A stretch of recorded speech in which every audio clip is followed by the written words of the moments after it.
Students, अब हम जी code और जी फंक्शन के बारे में पढ़ेंगे। यह मुख्य रूप से एनसी फंक्शन है। इन्हें हम प्रोप्राइटरी फंक्शन भी कहते हैं। यानी जो भी हम कोड करते हैं, सबसे पहले हम ये देखते हैं कि जी कोड का मान समान है तो उसे हम दोहराया नहीं जा सकता है। एफ कोड फीड वैल्यू होता है। एस कोड स्पिंडल की गति बताता है। एम कोड एक विविध कार्य का प्रतिनिधित्व करता है। टी शब्द जो है वो टूल के लिए होता है। वी शब्द जो है वो प्रयोग उसकी हम गति के लिए करते हैं, और ए शब्द का प्रयोग हम एंगल के लिए करते हैं। अब हम बात करेंगे कि जी कोड या जी फंक्शन क्या होता है। तो यह मुख्य रूप से एनसी फंक्शन है। इन्हें हम प्रिपरेटरी फंक्शन भी कहते हैं, यानी इंटरपोलेशन फंक्शन यानी प्रक्षेप क्रिया। इंटरपोलेशन फंक्शन यानी प्रक्षेप क्रिया। इसमें पोजीशनिंग यानी स्थिति के लिए हम G01 का इस्तेमाल करते हैं। यानी G01 जो कोड है वो फंक्शन के लिए इस्तेमाल होता है, यानी पोजीशनिंग के लिए इस्तेमाल होता है, स्थिति को बताने के लिए कि G01 यानी इनिशियल स्टेज है। दूसरा है लीनियर इंटरपोलेशन यानी रेखीय प्रक्षेप। यानी G01 जो होता है वो रेखीय प्रक्षेप के लिए यूज होता है, लीनियर इंटरपोलेशन के लिए यूज होता है। उसके बाद जो है आता है वो है सर्कुलर इंटरपोलेशन। यानी सर्कुलर इंटरपोलेशन वृत्त या परिपत्र प्रक्षेप। इसके लिए हम G02 और G03 का इस्तेमाल करते हैं। चौथा जो है वो है पोलर कोऑर्डिनेट इंटरपोलेशन, यानी G11 एंड G113। यानी ध्रुवीय जो है हमारे प्रक्षेप के लिए हम इस्तेमाल करते हैं G112 एंड G113। तो ये 4 टाइप के इंटरपोलेशन फंक्शन हमने देखा है, जो positioning, linear interpolation, circular interpolation, polar coordinate interpolation, ध्रुवीय जो हमारा कोऑर्डिनेट इंटरपोलेशन है। अब हम बात कर रहे हैं सिलिंड्रिकल इंटरपोलेशन यानी बेलनाकार प्रक्षेप G102 की। ये 5 हमारे ऐसे हैं जो इंटरपोलेशन के फंक्शन है जो जी के टर्म में हम इस्तेमाल करते हैं। G01, G02 से G102। फिर दूसरा है हमारा थ्रेड कटिंग, यानी अगर चूड़ी काटनी हो तो स्टूडेंट्स हम क्या करेंगे, G32 और G34 कोड का इस्तेमाल करेंगे। एक हमें ये चार्ट मिल जाता है और इस चार्ट की मदद से हम देखते हैं कि हमारा थ्रेड कटिंग के लिए कौन सा प्रिपरेटरी फंक्शन यूज होगा, यानी जी के टर्म में कौन सा फंक्शन यूज होगा। तो G32 और G34। अब हम बात करेंगे थर्ड स्टेप, थर्ड जो प्रोसेस है उसकी, फीड पर मिनट यानी भरण प्रति मिनट। भरण प्रति मिनट यानी उसके लिए जो हमारा जी कोड है वो निर्धारित किया गया है G98। फिर फीड पर रेवोल्यूशन यानी भरण प्रति चक्र। भरण प्रति चक्र के लिए क्या निर्धारित किया गया है, वो है G99। भरण प्रति चक्र के लिए जो हमारा कोड है वो है G99। और ड्यूअल यानी केंद्रित करने का जो कोड है हमारा वो है G04। चौथा हमारा आता है रेफरेंस पॉइंट यानी संदर्भ बिंदु। हम बात करेंगे थ्रेड कटिंग यानी चूड़ी काटना। चूड़ी काटने के लिए हमने पुनः फिर से आपको बताया, we are going to use for thread cutting that code will be used for interpolation is G32 and G34। then feet per minute is represented by G98, feet per revolution is represented by G99, dwell is going to be represented with the help of G04। Reference point यानी संदर्भ बिंदु, this is automatic reference point return, यानी स्वचालित संदर्भ बिंदु का वापसी, वो हम करते हैं G028। G028 से हम जो है रिप्रेजेंट करते हैं ऑटोमेटिक रेफरेंस पॉइंट को। फिर सेकंड, थर्ड एंड फोर्थ संदर्भ बिंदु के लिए G30। तो these are the G codes which are going to be used for the different process। फिर हमारा आता है कोऑर्डिनेट सिस्टम सेटिंग, यानी समन्वय सिस्टम का सेटिंग हम करते हैं। XYZ एक्सिस को अगर सेट करना हो तो XYZ एक्सिस को सेट करने के लिए हम यूज करते हैं G50। G50 हम यूज़ करते हैं। फिर इंच मेट्रिक कन्वर्जन यानी G20 और G21 यूज करते हैं। जो भी डायमेंशंस हमारे दिए गए रहते हैं इंच के, उनको अगर हमें कन्वर्ट करना हो मेट्रिक में यानी mm में, तो हम यूज करते हैं G20 और G21। फिर हम बात करते हैं कांस्टेंट सरफेस स्पीड कंट्रोल की। तो कांस्टेंट सरफेस स्पीड कंट्रोल जो है हमारा, वो कंट्रोल होता है G98 और G97 और G98 से हम सरफेस स्पीड कंट्रोल करते हैं। फिर आउटर डायमीटर कटिंग साइकिल के लिए हम क्या यूज़ करते हैं, बाहरी व्यास चक्र के लिए जो है, कटिंग चक्र के लिए G90 का इस्तेमाल करते हैं। G90 code is use to cut outer diameter, or we can say for outer diameter cutting cycle we are going to use G90. for thread cutting cycle चूड़ी कर्तन चक्र के लिए हम यूज़ करते हैं G92.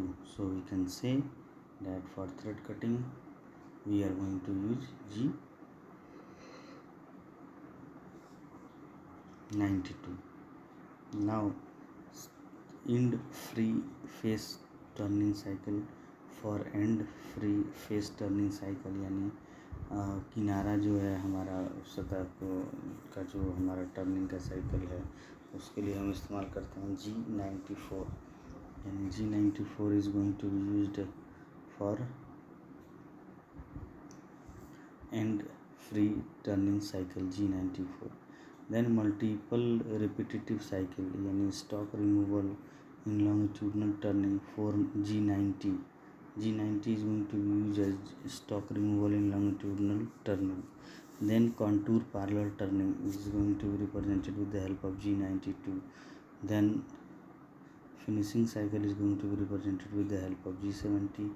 Thread cutting G76. अगर आपको चूड़ी काटना है तो चूड़ी काटने के जो हमारा प्रिपरेटरी फंक्शन है वो है G76. फिर फ्रंट ड्रिलिंग के लिए we are going to use G83, side drilling G87, front tapping G84, front boring G85. तो these are the G codes which means preparatory codes which are going to use for the workpiece for different operations. Now we are going to use M functions.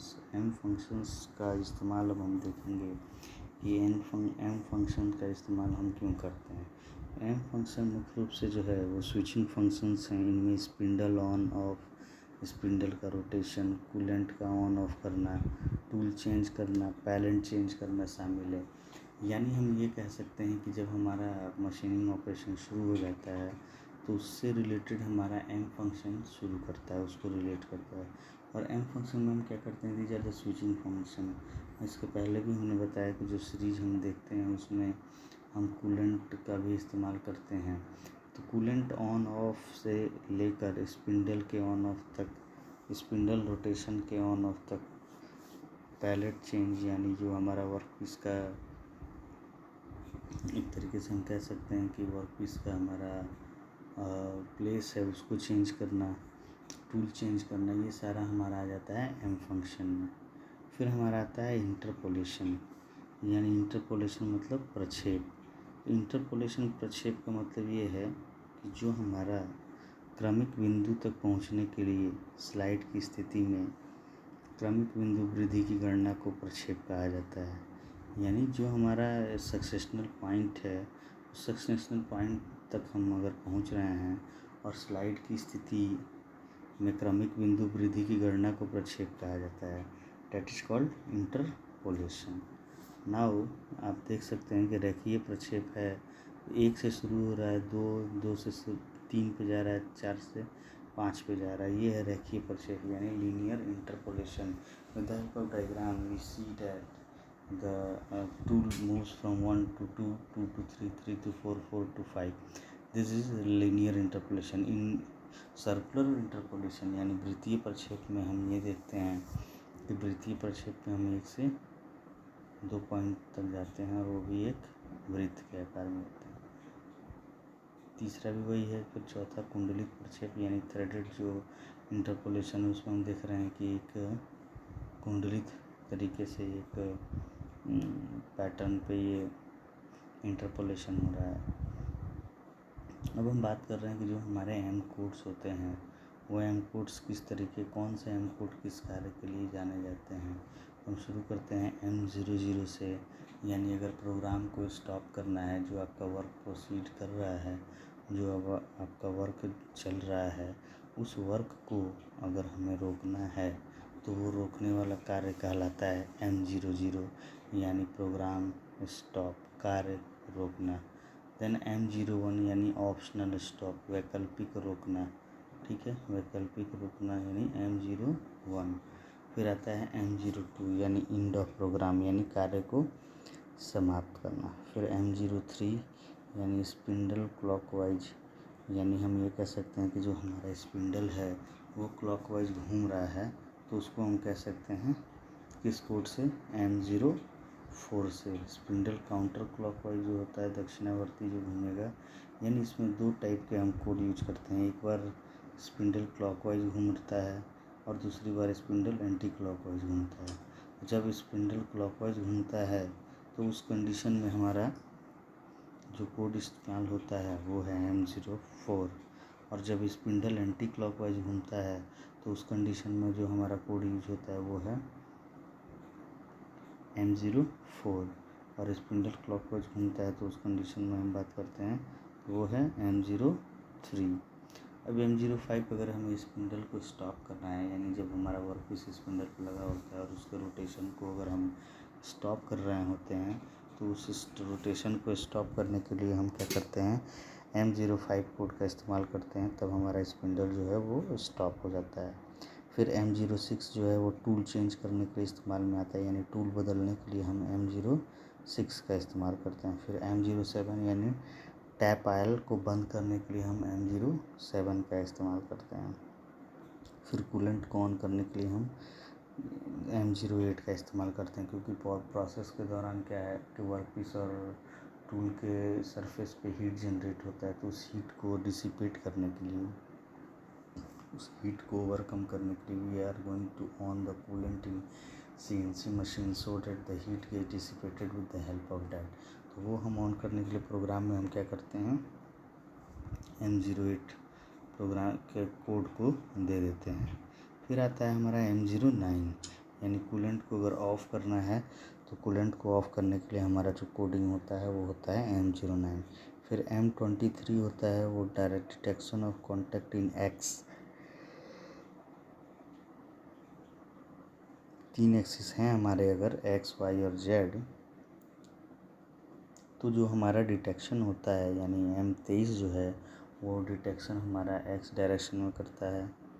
M24 जो है वो detection हमारा Y में करता है, और M25 जो है वो हमारा डिटेक्शन Z में करता है।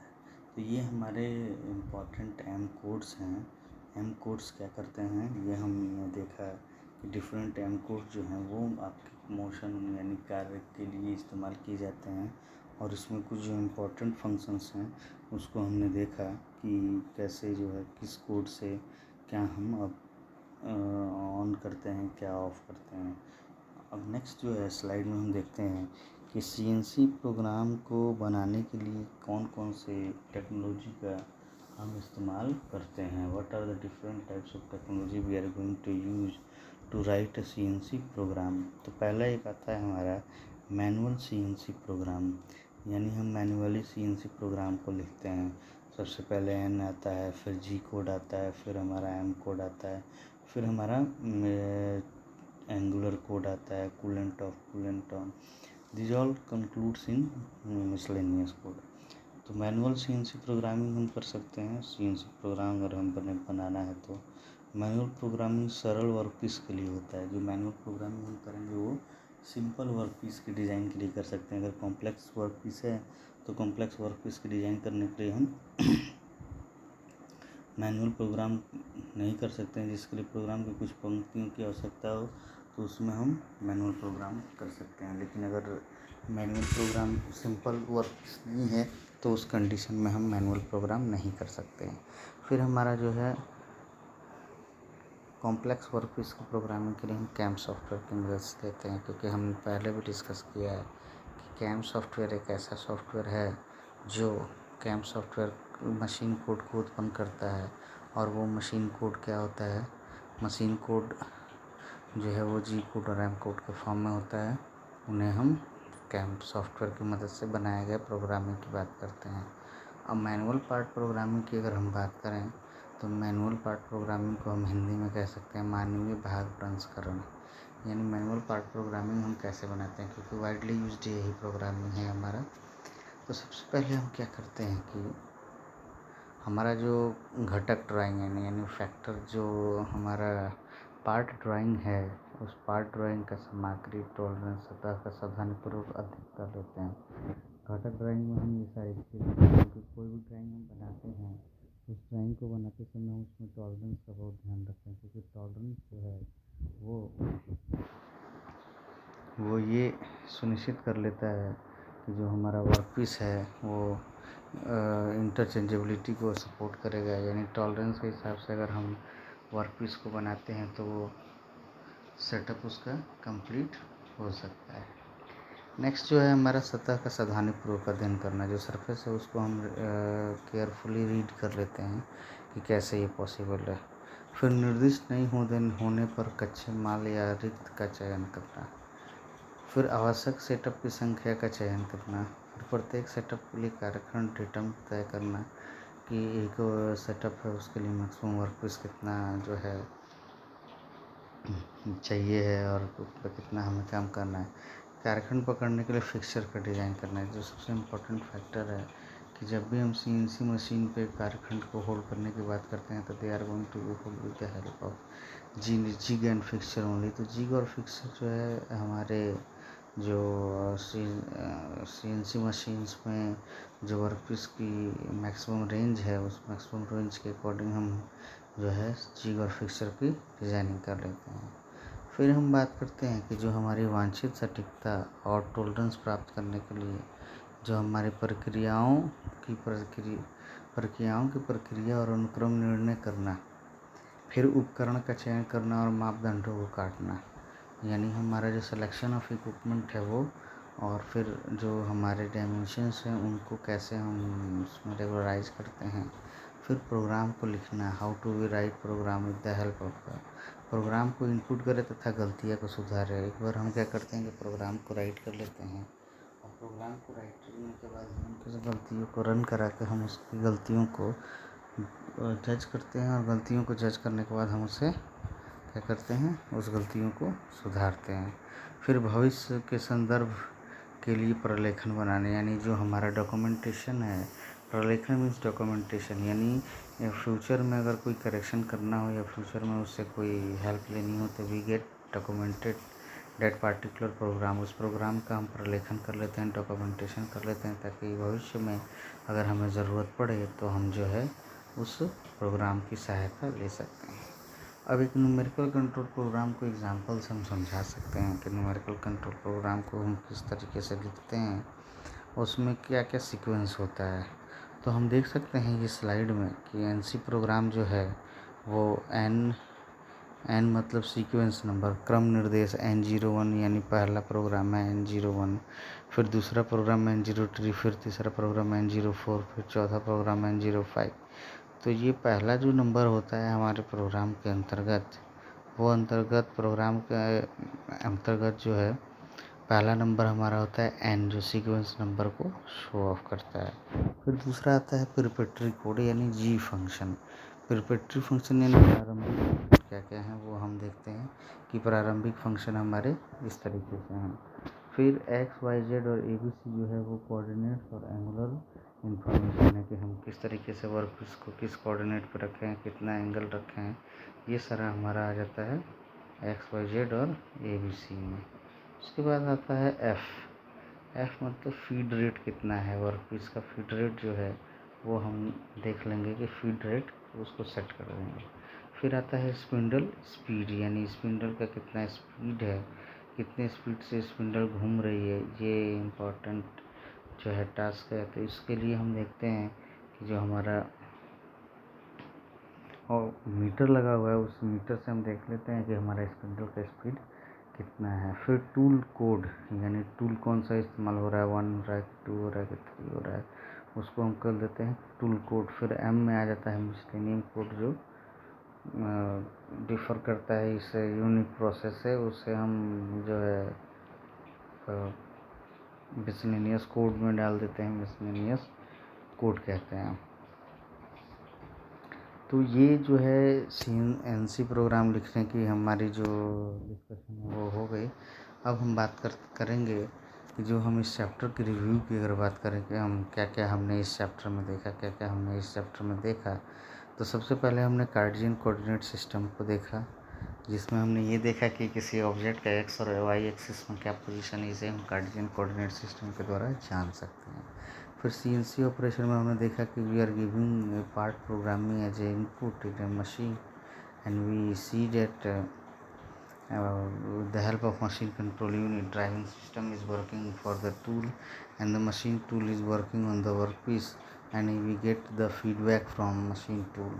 So हम कह सकते हैं कि CNC मशीनिंग एक नकारात्मक निर्माण प्रतिक्रिया है जो सामान्यतः पदार्थ के टुकड़े से धातु परतों को हटाने के लिए कंप्यूटरकृत नियंत्रण मशीन टूल्स का उपयोग करते हैं। अब दूसरा हमारा है CNC मशीन की स्वचालित प्रकृति, उच्च सटीकता के साथ सरल भागों के द्वारा को लागत प्रभावशाली अथवा उत्पादन के। फिर हम देखते हैं कि यह प्रक्रिया कार्यखंड की एक विस्तृत श्रृंखला के लिए उपयुक्त है, जिसमें धातु, प्लास्टिक, लकड़ी, कांच, फोम और कंपोजिट पदार्थ सम्मिलित है। फिर कैट आर्टिकल का जो है रूपांतरण हमने देखा कि रूपांतरण हम कैसे ज्यामिति निकालने के लिए डिजिटल प्रोग्रामिंग कोड हम उत्पन्न कर देते हैं।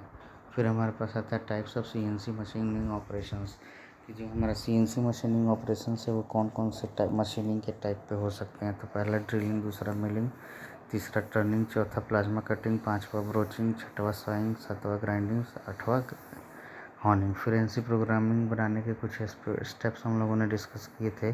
डिज़ाइन मॉडल से हमने शुरू करते हुए मैन्युफैक्चरिंग मॉडल्स बनाए, setup data, manufacturing data bus किए, फिर ऑपरेशन सेटअप किए, फिर डाटा फाइल क्रिएट किया हम लोगों ने, फिर पोस्ट प्रोसेसिंग से कुछ करेक्शन करना था तो वो करेक्शन किया, फिर प्रोग्राम को वेरीफाई किया, फिर हमारा CNC प्रोग्राम बन के तैयार हुआ। फिर NC टर्निंग में हमने देखा कि एक वर्क पीस को कैसे जो है उसकी डायमीटर को रिड्यूस कर दे रहे हैं। फिर हमने देखा कि टूल मोशन पैरामीटर क्या है, टूल मोशन पैरामीटर में क्या क्या हमने किया है।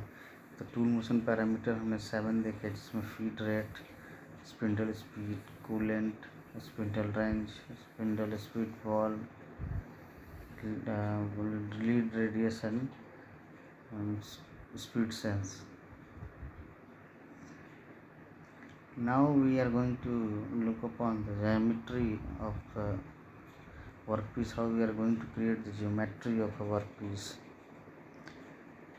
These are covered in the 6 steps। 6 step में हमने कवर किया है और हमने देखा कि 6 स्टेप में कैसे हम कैड फाइल को रूपांतरित करते हैं। फिर हमारा आता है टूल पैथ जनरेशन, यानी टूल पैथ को हम कैसे जनरेट करते हैं। 5 पार्ट में हमने कैसे इसको जनरेट किया है। पहला रिकॉग्निशन ऑफ मशीन सरफेस, दूसरा टूल पैथ जनरेशन, तीसरा टूल पैथ वेरिफिकेशन, चौथा कोलिजन डिटेक्शन, पांचवा जो है हमारा वो CNC लेथ मशीन को X तथा Z एक्सिस में होना। फिर हम प्रिपरेटरी कोड्स को देखें कि N, G, X, Y, S और M। N जो है वो सीरियल नंबर, सीक्वेंस नंबर को बताता है। G कोड हमारे प्रिपरेटरी कोड होते हैं, प्रारंभिक कोड होते हैं। फिर X, Y, Z हमारा जो है एक्सिस होता है। फिर जो है S स्पिंडल स्पीड और M मिसलेनियस फंक्शन होता है। फिर हमने देखा कि मल्टीपल चॉइस रिपीटेटिव साइकिल्स कौन कौन से हैं, उसमें क्या क्या प्रोसेस आती हैं।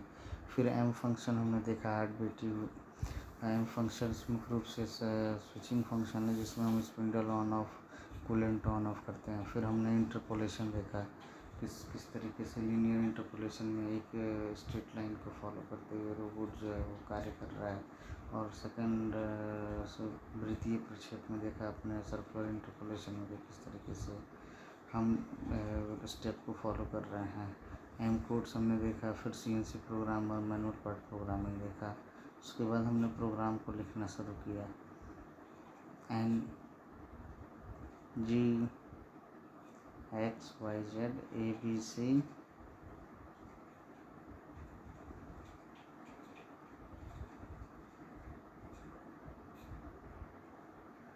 Now we will discuss later on the next